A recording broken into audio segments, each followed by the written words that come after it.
Hello friend, नमस्कार। Welcome to my channel visa guide देखने वाले आपसे फ्रेंड्स का मैं हार्दिक स्वागत करता हूं। चैनल से फ्रेंड्स वाले आपसे लोग से रिक्वेस्ट है कि फर्स्ट टाइम जब व्यूअर चैनल को देख रहे हैं उनसे मैं रिक्वेस्ट करना चाहता हूं, अगर आपने अभी तक इस चैनल सब्सक्राइब नहीं किया है तो लाल कलर का आपको सब्सक्राइब बटन दिख रहा है, उस पर क्लिक करके आप सब्सक्राइब कर लीजिए।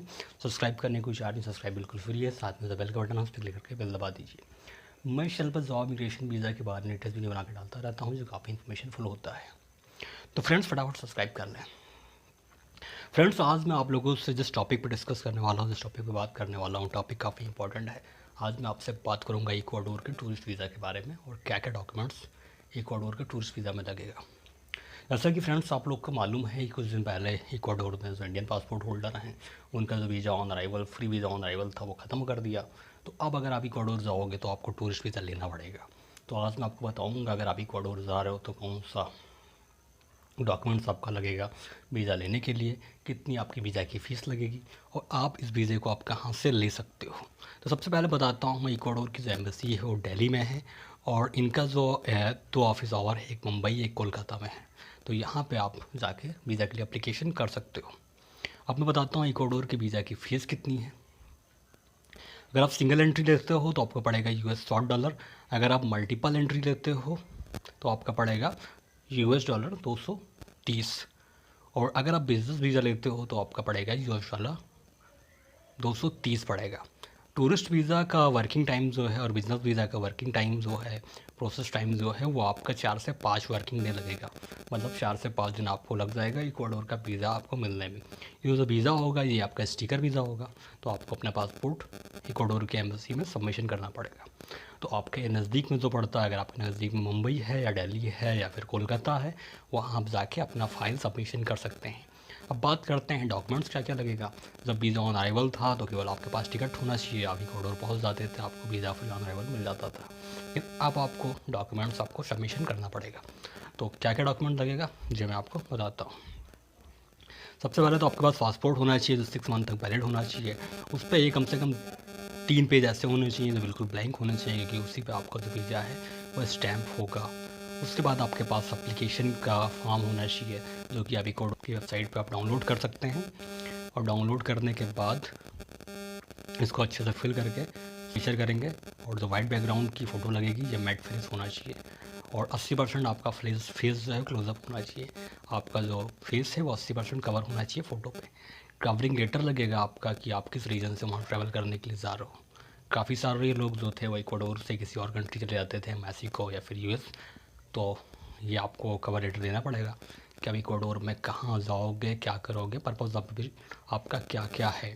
अगर आपको कोई स्पॉन्सर कर रहा है तो वो उसको एक डिक्लेरेशन फॉर्म देना पड़ेगा, एफिडेविट देना पड़ेगा ऑफ ऑथराइज्ड। अगर इक्वाडोर में कोई है वो आपको बुला रहा है, अगर वो स्पॉन्सर करता है तो फ़ायदा क्या रहेगा कि आपका जो वीज़ा है वो जल्दी मिल जाएगा और एक आपको कुछ ज़्यादा टाइम आपका नहीं लगेगा और आपको मिलने में काफ़ी आसानी रहेगा। तो जो आपके सपोर्टर हैं, जो आपके स्पॉन्सर हैं, उनको अगर वो एफिडेविट देते हैं तो ज़्यादा अच्छा रहेगा। आपका बैंक स्टेटमेंट भी लगेगा। बैंक स्टेटमेंट जो है वो आपका कम से कम मान के चलिए कि 2 लाख रुपए आपके पास होना चाहिए, क्योंकि आप दिखा दो कितने दिन आपको स्टे करना है। अगर आप 10 दिन स्टे कर रहे हो तो $100 पर डे के हिसाब से आपको दिखाना पड़ेगा। तो मिनिमम 2 लाख 1.5 लाख तो आपके अकाउंट में होना ही चाहिए। इन्होंने नोटिस करने वाली बात जो है ये कि फ़्लाइट टिकट इन्होंने नहीं मांगा है, तो फ़्लाइट टिकट आपको देने की कोई ज़रूरत नहीं है। आप टिकट आप वीज़ा मिलने के बाद आप बुक कर सकते हो। और अगर आपको 1 साल से ऊपर रहना है, 1 साल से ज़्यादा रहना है, तो आपको एक मेडिकल सर्टिफिकेट भी आपको शो करना पड़ेगा और आपको मेडिकल सर्टिफिकेट आपको दिखाना पड़ेगा अगर आप 1 साल से ज़्यादा अगर आप वहाँ रुकोगे या रुकना चाहते हो।